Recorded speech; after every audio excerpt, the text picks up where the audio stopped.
It's time for Two Guys and a Goalie with Dustin Nielson, Matt Cassian, and the goalie, Joaquin Gage.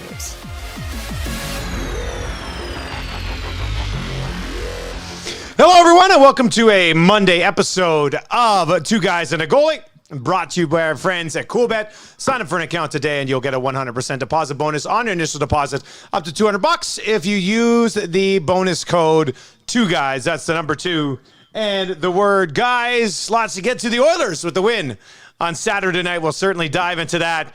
Kass, what's up, buddy? How you doing? How was the weekend? It was good. A little bit of heartbreak with the Green Bay Packers. Blocked field goal at the end of the half. I just knew. I'm like, this is going to come back to bite them so hard. And it did. So I was sad with that. But then watching that KC game and that finish was just awesome. I just loved that. So that just kind of redeemed the whole weekend. And the Oilers winning too. I was just happy to see them win. It felt so much better. Post-game show felt so much better. And I was like, it was a good weekend because of that. It was good. How about you? Mine was good. I watched a ton of football. Obviously watched that Oilers game. Played a lot of hockey with the kids in the basement. Watched my backyard rink melt and get rained on the entire time. Looked like it was the middle of bloody March out there. So that made me sad. We do have some cold weather coming up though, so I'm gonna attempt to save it. Made some money, lost some money. All in all, Gage, a pretty good weekend, I think. That sounds like a solid weekend. Yeah, mine was good too. It was full, man. I went to the game on Saturday night, the Oilers game, and like I said, a completely different atmosphere without any drinking. It's pretty bad because when you go by the bar sections, there's still the tall boys in the freezers, so it's like it's like going to Vegas with the chips so close, it's just out of reach, right? So. But very different atmosphere within the rink with 50% capacity and not the drunkenness by the third period. Like I mentioned, I think those edibles were kicking in and a little bit of paranoia for most fans in the latter stages of that game. But really cool game to be part of. I really enjoyed it. But to tell you the truth, the most impressive thing that I saw that night was in between the second and third. I was there with a couple of people, and we were talking. We looked over this guy, and he just looked uncomfortable and sketchy. And he was standing over by a bar, and we looked at him, and he had gone to the little water cooler and had his little Gatorade cup. But then we saw him. He actually reached around to the bar and hit the beer tap, and he turned back around and looked around like he was doing, and then he turned around back, grabbed the beer, and then he was drinking his beer, and the taps were still on. So, come on. So I look at my buddy and I go, did he just grab a beer? And I go, we all saw it, but we didn't say anything. And I was like, yeah, I think he just grabbed a beer. He goes, and then we saw him and he was kind of like all sketchy. And then he put his cup around there again and kind of hit it again and filled this thing up and then looked and then grabbed it and he grabbed another one. And then he walked around with it because a security guard came. But then he came back and filled it up again and then took off. And that was the most impressive thing that I saw throughout that whole game was this guy actually went and reached around the bar and was pouring himself beer. So he was the only guy drinking beer in the whole place. So kudos to that guy. We gave him the Weiser slow cap, and that was great. And then Sunday, basically another pretty cool experience. I went to church, but not how you think church is. It's the West Edmonton Mall Bingo, Caesar's Palace Bingo Hall on Sunday morning. So that was a lot of fun. Yeah. You guys will figure this out. Once the kids start playing stuff, you got to go do these. You're working at bingo. Yeah, to bring the costs down of things. So I was slinging balls and double action all morning. Slinging balls. How was it? Do the ladies love you? Do the ladies love you? Well, it's very weird when a woman of a certain vintage tells you, "Hey, you got any balls?" and I need some double action, and I'm like, "Whoa, wait, I'm odds and evens here, man. Let's keep this PG." But it was pretty cool. It was actually a playoff, so there were huge pots at the end of the night, and one of the little old ladies, she won like $3,000, and everyone started clapping and stuff. So it was a long shift, but overall, good bingo morning Sunday. My grandparents used to love bingo. So I get the odd Sunday afternoon with them at the bingo hall. And my grandma was like, the bingo god. Like she had like, I don't know, it must have been like 2 tables worth of boppers. She's going like crazy. Yeah. I had one little card, and she'd come over and bop mine too. It was ridiculous. Hernan froze on us. Kass, are you froze too? Oh, you were just sitting very still. I don't think so. You were sitting very still. I was trying. The whole like, if I don't move, I'm maybe invisible. All right, let's dive into that game on Saturday night. Kass, you said, better vibe obviously on the post-game show. They did give up 47 shots, but the power play clicked. They got some goaltending, which kind of was a recipe for success early in the season. What do you think of the game on Saturday? How much different it was from what we'd seen recently, or was it simply just a different outcome? A little bit of both. There was moments I think of, I'll call, I don't know if disappointment is the right word inside the game, but where they let Calgary take the game to them. And it was more of that issues like with energy and jump. But overall, they managed to have a game where they controlled the second period and they stuck with it even after being down and found their way back into a hockey game. And that to me is good. It's a good sign that it was like they got scored on first and they got scored on second and they still managed to come back and win. Just mentally and emotionally, it's a big uplifting moment. Now I just need to hope that they find a way to, pull that out of themselves a little bit more. Like we all saw in that game against Florida what they're capable of doing and how they're capable of playing. And I'm hoping that with this win and with some of those moments in that Calgary game that they can just build some of that and just find a way to come out of the gate playing like they did, I would say, in the second period against Calgary in particular, and for most of the game against Florida. Gager, you said you were there. Obviously, it's different watching on TV than being at the game, but what did you take away from it?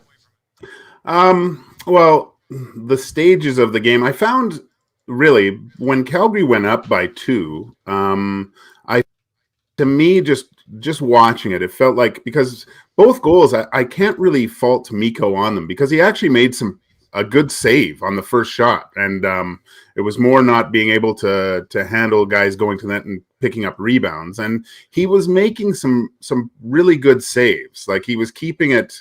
And I think there was a lot of play that I think they were just trying to make sure, like Mikko was doing a good job. He was battling really hard to every puck. There was some adventures there, but I think the team kind of rallied around him. And then, like you said, they got going in the second with a couple power plays that got going. Got a little tight in the third, but yeah, I think you can expect that after such a long losing streak and trying just to get that win against their provincial rival. But kudos to Mikko. And one of the coolest things that you probably weren't able to see on TV was when at the end of the game, Duncan Keith skated like a bolt to Mikko, and just big, huge arms open wide and a huge embrace and a hug. And Mikko, like they were like kind of like hugging and swaying. Like it was a cool moment to see. And just the way Tippett was talking afterwards, that was a cool moment to see that team after going through what they've been going through over the past month. And that's like, some people in the media have been talking about how, they can't trust Mikko. They hate having this goalie and stuff. That's not what I saw at the end of the game Saturday night. That's not a team that doesn't like their goalie. And I have a guy I talked to that works with the Oilers, and I've asked him the questions about obviously the goalies and stuff. And he says everyone loves Mikko so much. He's such a great guy. And so just so everyone knows, all that stuff you see in the paper of guys saying, I don't trust this guy, I can't play with this guy, that's all crap, man. They play for one another, and that was an awesome moment. I was almost a little jealous because those are really cool moments that you don't get, I don't think, when unless you're playing a team sport at that level. That was pretty cool to see. Kass, no matter how you get a win, when you haven't been getting them lately, I mean, that one comes against Calgary. I mean, there's a little bit of bonus there, I think, as well. How much can one win kind of get you going again? And I know we saw them win the 2 and then drop, going back into a slide again, but is it a silly question to ask? Like, how much can one game help? It can change everything.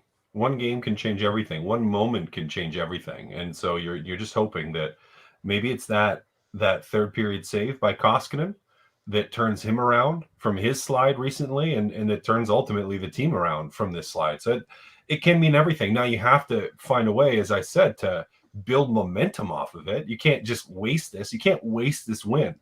You have to find a way to grow from it. But yeah, one win can change your season. One moment can. So I'm hoping that that's what this was. We'll find out, I guess, when we see how they play against Vancouver. But yeah, it can change everything, Dusty. Let's bring in Hernan Salas, who was frozen. Then he was gone. Now he's back, I believe. Hernan, are you there? Yes. Can you hear me? Yes, we can hear you. How you doing, buddy? Good. I've been here the whole time. Just I haven't been able to get on screen. But good, man. Good. Just like you guys. I know you guys. The NFL was awesome. I'm a Niners fan, so I was very Congratulations. happy with that win. Yeah, and yeah, good stuff, man. Can't wait till next week. We were just talking about one win for the Oilers and how it might be able to get them back on track. Do you buy that, Hernan? Like, Koskinen was really good. Power play clicked. So one guy in the comment section, Braden, says that game felt exactly how the Oilers won those games during that 16-5 stretch, right? Get that offense going, and Draisaitl comes up big. Recipe for success or a blip on the radar, Nando? What do you think? Yeah, it's tough. I mean, I was just happy they won. Like, you can see the relief in the players and the coach after the game.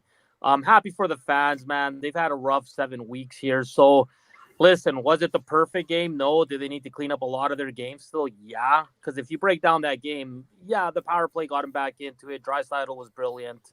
And Koskinen showed up and gave him a chance, right? He was really good, especially in that second and third period. So, enjoy it until tomorrow, guys.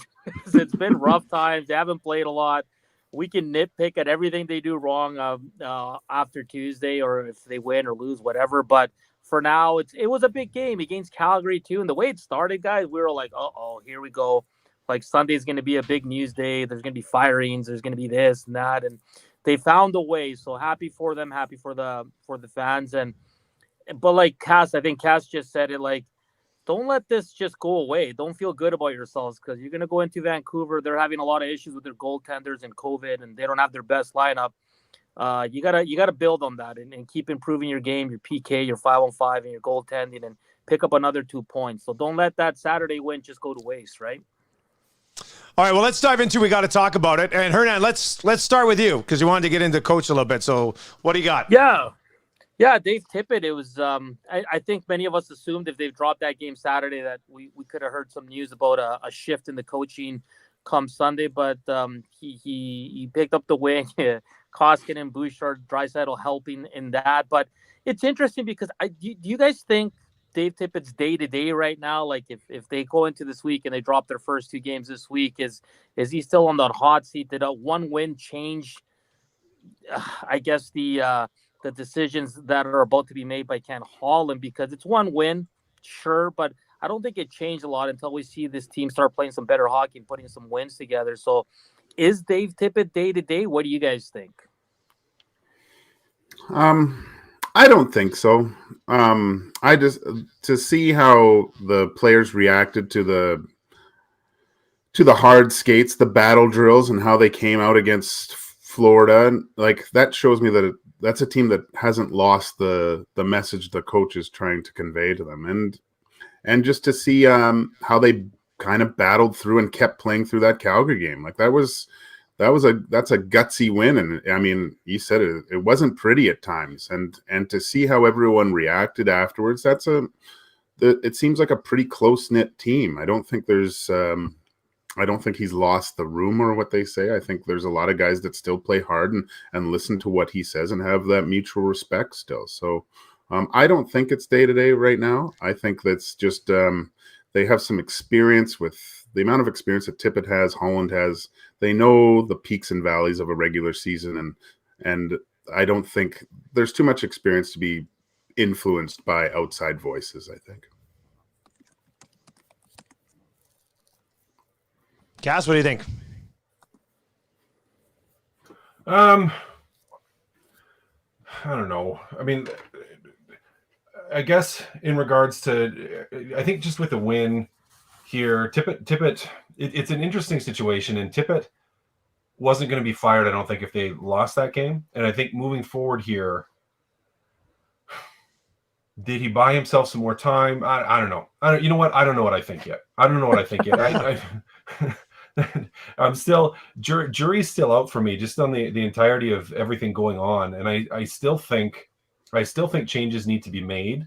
I still think you need to do something here. It's still just so incredibly difficult for Ken Holland to actually do anything.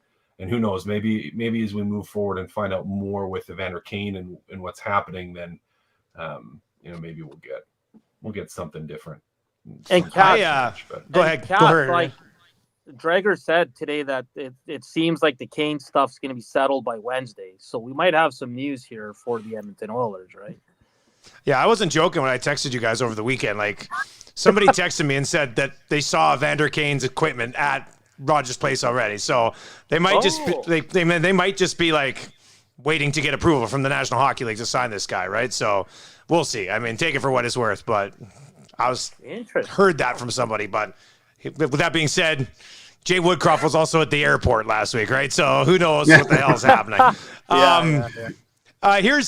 So just quickly on the Tippett thing.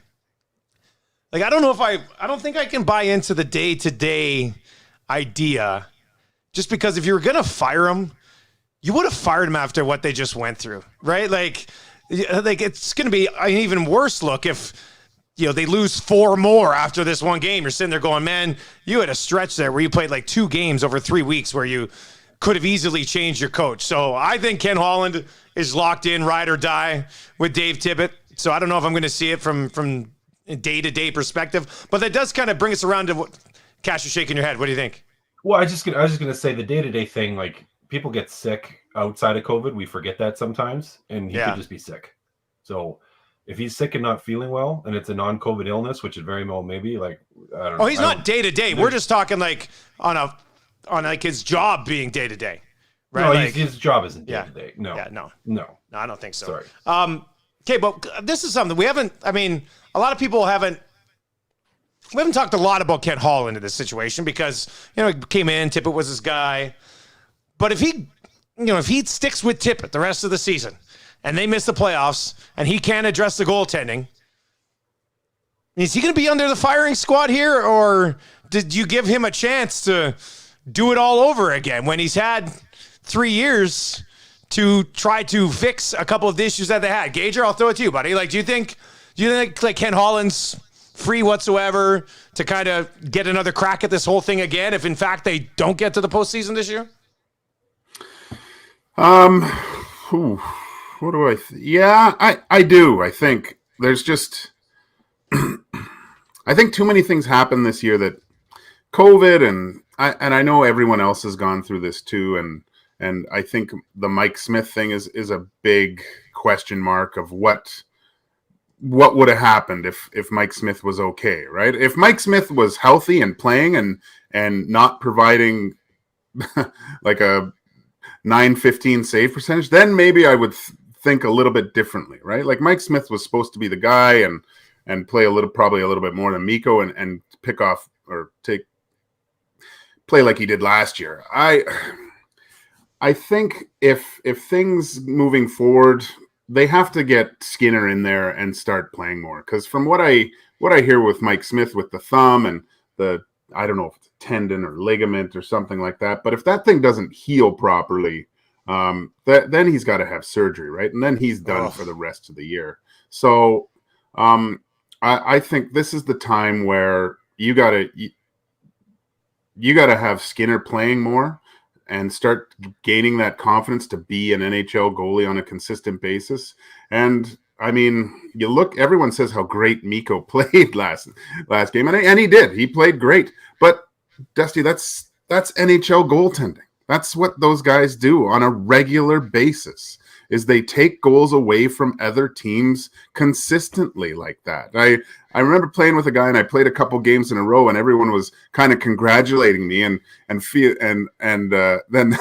this guy was pretty funny. He goes, whoa, that's, he said, he put a couple expletives in there, but that's his job. His job is to stop the puck and do that for us. And it was hilarious and stuff, but it's true. I mean, if you look at the goalies that the Oilers have played against, Bobrovsky played it kind of like Mikko did the game before. That's NHL goaltending. And if you want to play in the NHL and be a starter in the NHL, you have to find that level of play and make it a consistent game throughout basically your entire career. You can't, and still to me, I think that's the biggest weakness of the Oilers is they're just not getting top 10 level goaltending in the NHL. All right.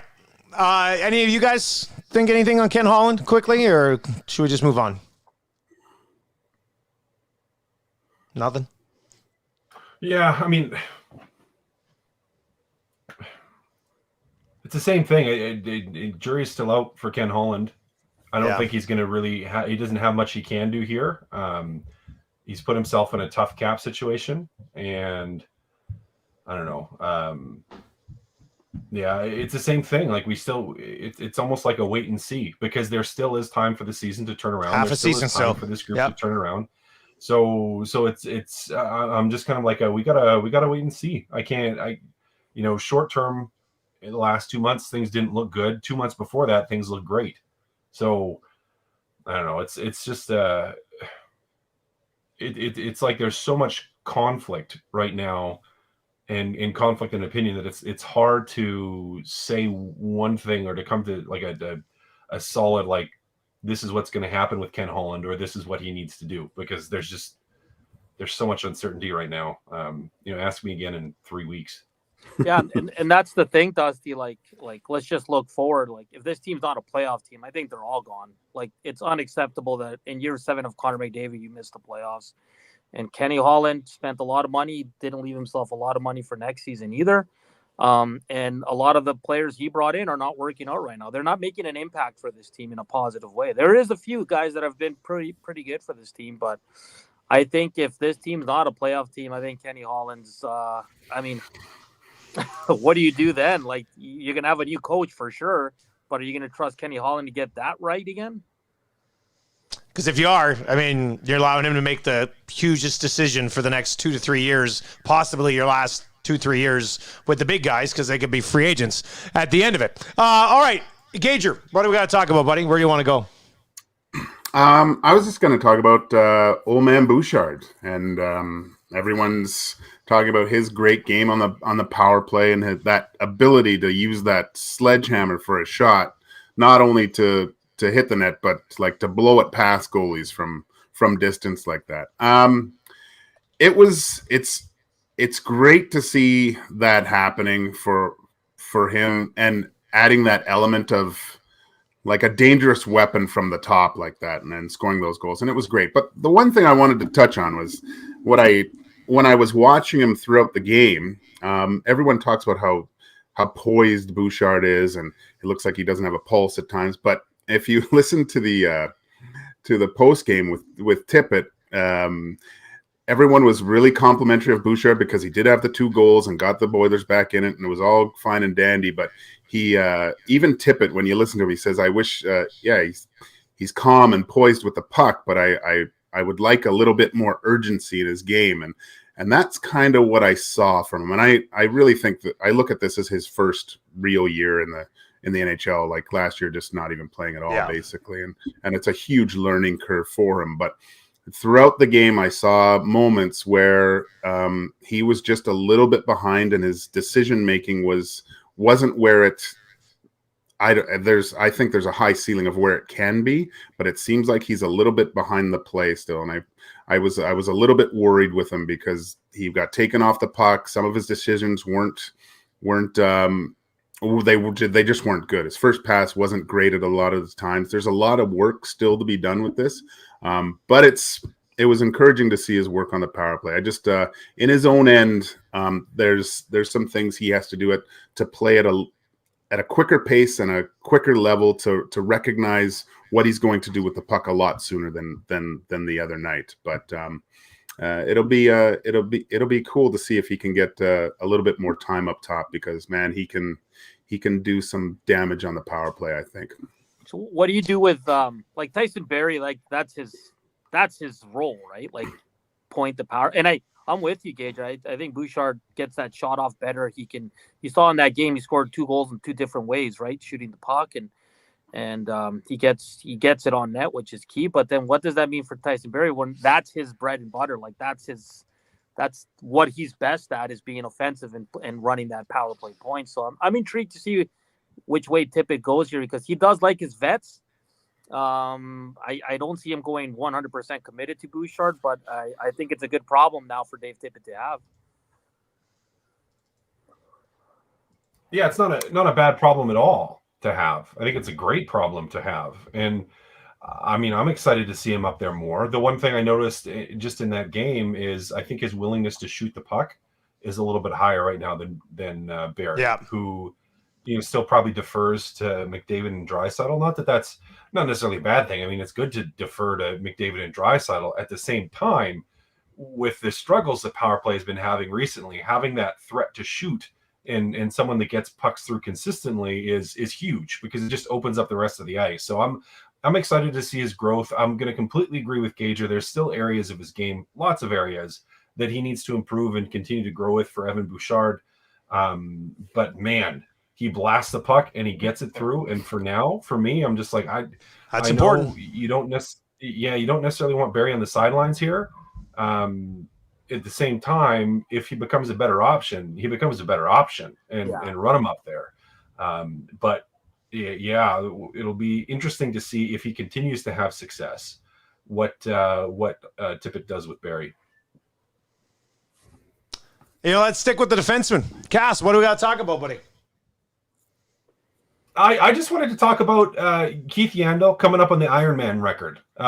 Pretty cool for him. Hopefully he gets there. As I was thinking through this, in the age of COVID, it's actually pretty amazing that he still hasn't been out. I mean, like, he must be just living in one of those little plastic bubbles whenever he goes anywhere. Because can you imagine if heading into this to get the Ironman record, he all of a sudden gets like COVID and has to miss games because he's on the COVID protocol list, which would just suck.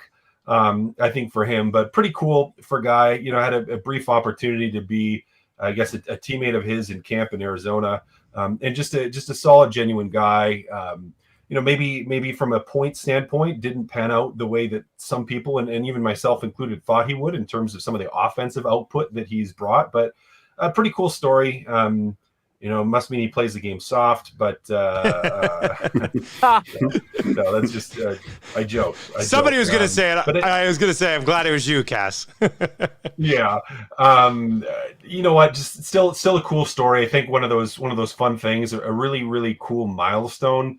One of those records that is going to be hard to beat and hard to break. We all know how many injuries there are, and with the speed of the game, even with Jarvis's record, like that's one that stood, a chunk of time. And if Yandle does manage to pass it here, which it looks like he's going to, it could be one that stands for a while. So, you know what? I want to welcome him into the NHL record books as being my unofficial record that we still don't know is probably very unofficial and will never be official, but. As an imagined NHL record holder, I just want to say welcome, Keith Yandle. Was that being a top 3 star with least amount of ice time? First star with the least amount of ice time. Yeah. There you go. And Gager's obviously got 2 goals against in 4 seconds. So welcome aboard, Keith Yandle. Yeah. You know what's crazy? The 2 things. One, I mean, if you just look at his numbers. You have to go back to 2009, 2010, and then whatever it was the season before that, by 82, 48, 82. Played 84 games in 14-15 because he was traded midseason. 82, 69 when the season was canceled, 56 last year, and now all 41 this year, which is crazy. I remember watching one of the Rock'em Sock'ems back in the day when Don Cherry was like, you want to hear some records that'll never be broken? How about this one? Doug Jarvis, 964 consecutive games. And now here we are watching Keith Yandle tie that record tonight. What a scene. That's it always amazes me, guys that are able to stay in the league that long and do that. That's just ridiculous. The amount of skill and hard work that's put into to play 82 games, just 82 games in a season is difficult. But to do that over and over in every game, that's a special player, very special player. And he's highly skilled. It would be funny to everyone that says stuff about him or whatever, get him out there on the ice just like an alumni skate and see the skill of this guy, because he probably have the puck the whole time. But yeah, good for him. Welcome to the it's not the Hall of Fame. Well, mine's kind of the Hall of Shame a little bit, but it's an off wing. I'm in the off wing of the Hall. He's in the Hall of Steady. Yeah. That's what it is, the Hall of Steady. The Hall of Health, maybe, too, with that one. Yeah. Hey? And Kass, it's like you said, it's so impressive, especially with this pandemic, that that he's just whatever, man. Like he hasn't caught it or anything. He's quality. And Dusty, you brought it up. His Arizona days, he could just skate so well. Like he's always been a fun player to watch. Mm-hmm. Yeah, no, he's have he's you guys good. ever seen the movie? Have you guys ever seen the movie Unbreakable? Yeah, A long time ago. Sure that's him. Yeah. Based on his life. That's how it is. All right, let's dive into Keep It or Clip It. Looks like they're saying out of Oilers practice today that the Nuge should return tomorrow, but it'll be given the green light in the morning, so that'd be big news. So let's start there. The Nuge should be at center when he returns tomorrow. Keep it or clip it.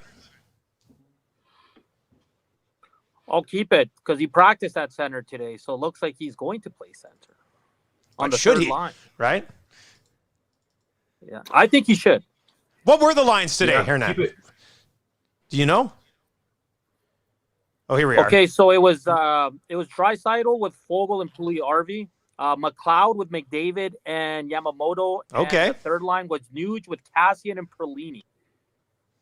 I say keep it, and their third, fourth lines have been bleeding goals still a lot, and that just solidifies a little bit down the lineup. So to start it off, I'm absolutely game for it. He should play center.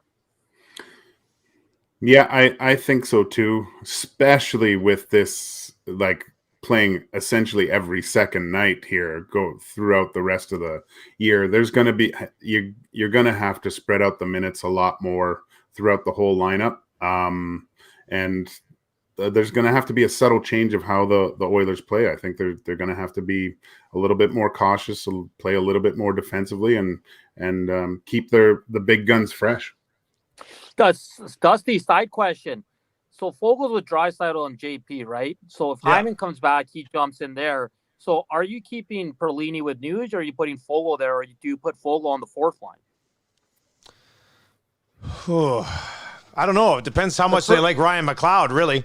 I didn't project McLeod to be a top six winger at any point this season, so he kind of slots in there right now. So, yeah, I don't know. I mean, one of Perlini or McLeod, you could move McLeod down to the fourth line, but then if he's only playing 7 minutes a night, that's probably not ideal. So, I don't know. We'll see what happens when Hyman gets back and see how it sorts itself out. There will be more Californian teams than Canadian teams in the playoffs in the West. Keep it or clip it.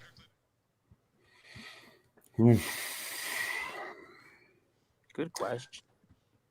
Yeah, I'm going to clip it. I think the Oilers are going to turn around. The Flames are going to turn it around as well. I just think it's a low part of the season for them both, and things are going to change. I'll clip it too. I think the Ducks are already starting to fall off a bit. I think San Jose's riding Hurdle and Timo Meier. But after that, they don't get a lot. So I think they're going to fall off a bit. And I think Edmonton, Calgary, one of those. And I think they'll turn it around as well. So I'll say only LA makes it for the California teams.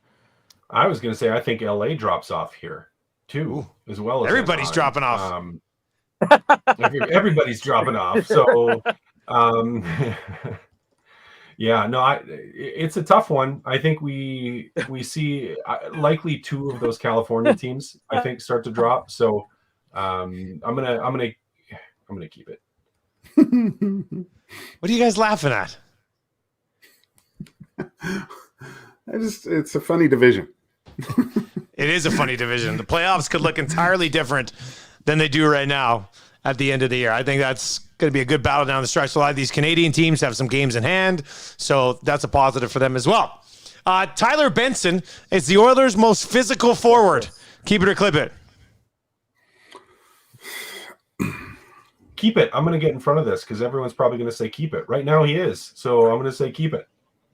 I did my pod before Saturday's game, and I said I was a little concerned because Tyler Benson is your most physical forward, so I guess I have to keep it. And I kind of like that he's brought that into his game. He's trying to get noticed out there and do something that a lot of the Oiler forwards don't do, is get feisty out there. So I'm with Kass, man. I think he is. Yeah, he had some hits in the second, and there was a point in the game Saturday that it got a little chippy away from the puck, I think he brought a few more guys into the fight a little bit. Yeah, he is which is, I don't Good think for is him. great. Genius move. Yeah. Good, genius move for him to be like, how do I have to stay in this lineup? Oh, I know. Be the one guy that does this every time he's on the ice. Respect that, man. Yeah. That's good for him. That's awesome. Yeah. If Archibald comes back, and that guy can hit, and that would kind of be nice to Little energy line. Yeah, I'm looking at that. That'd be pretty nice to watch, I think. All right, final question. See where you guys come out on this one. Darnell Nurse's cross-checking penalty was a stupid one to take on Saturday. Keep it or clip it? Clip it. And here's the reason why. Is because it showed some emotion, and he got railroaded, and it was one of those things sometimes during the game that, okay, we'll kill, guys say we'll kill that one. And just for him to go, you know what, I'm not going to take that from that guy. I'm going to go hit him. That also does, and when another guy goes to hit Darnell, he goes, oh, is this guy going to cross-check me in the neck afterwards? It kind of puts a little, ooh, is this guy a little squirrely or not? So I had no problems with it. And I like the fact that they came back and they killed it, and it seemed like it picked the Oilers up a little bit after that. So I had no problem with that. Go ahead, Kass.